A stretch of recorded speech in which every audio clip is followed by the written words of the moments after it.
Okay, you ready for rapid fire questions? Okay, I think so. The campaign you're most proud of, and before you say it, I'm not surprised. You worked very hard on this one. I sat a couple of desks down from you while you were working on this bad boy.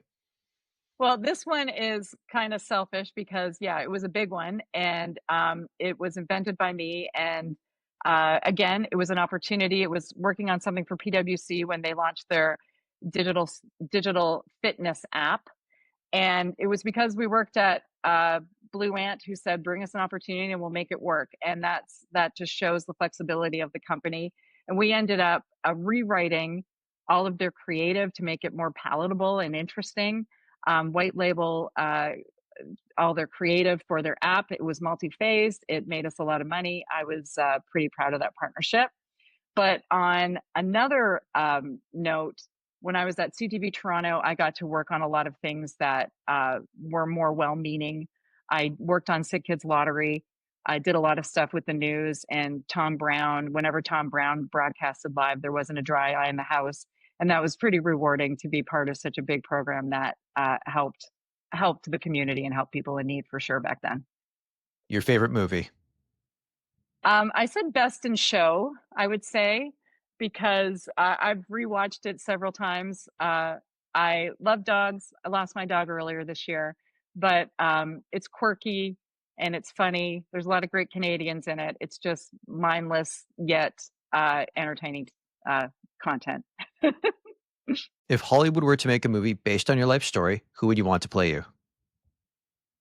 I always say Nev Campbell because I would like somebody super cute and beautiful to play me, of course. And why not elevate in that sort of circumstance? And she's Canadian, but when I think of somebody, she's not. I don't think as quirky as I am. So then another beautiful, more quirky person, maybe Courtney Cox would be fun. All right. So if Hollywood were to make this movie based on your life story, what would you call it? Um, I always say when I go to present to agencies, this is not Toastmasters. So I think that would be a great name for my movie because I present for a living, but I am probably sometimes to the leaders I've worked for, one of the more casual presenters you've ever seen when I go out.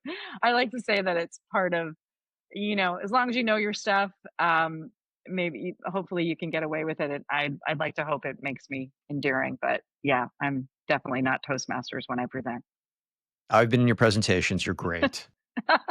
Thank Look, you. well, look, success in sales is quantifiable. So if you're hitting your numbers, clearly you're presenting well. Just keep Yeah. pointing back to that spreadsheet you referenced earlier. Okay. Uh, your favorite book? The high five habit.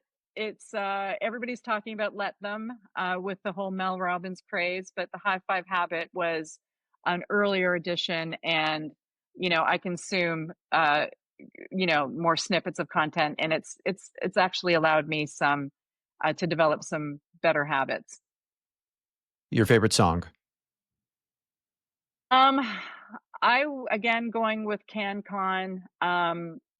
Side of the Road by Blue Rodeo, kind of, the less popular ones. Yeah, there's a couple of Blue Rodeo songs that I like. I've always been a big fan. When I was in university, I followed them from town to town for a while.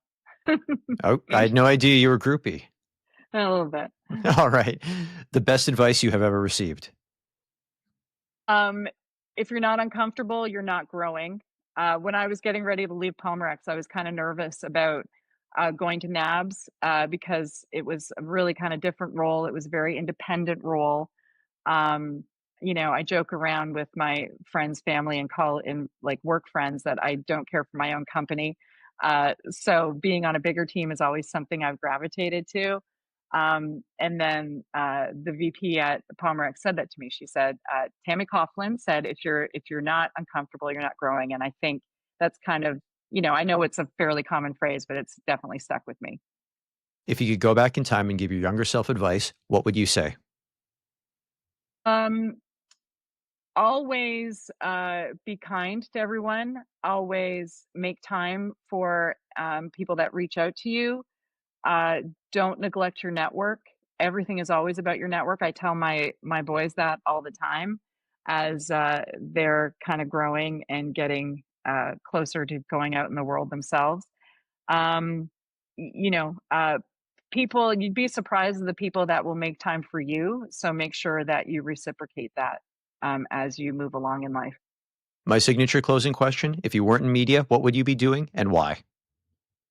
Um, I joke that I said I'd be, working in government so I could have security and a big pension, but then I also see in that area, um, you know, politics. I used to think that, I was always kind of interested in law, but to be a litigator because I like to talk, not the kind that thinks of important things and pushes paper.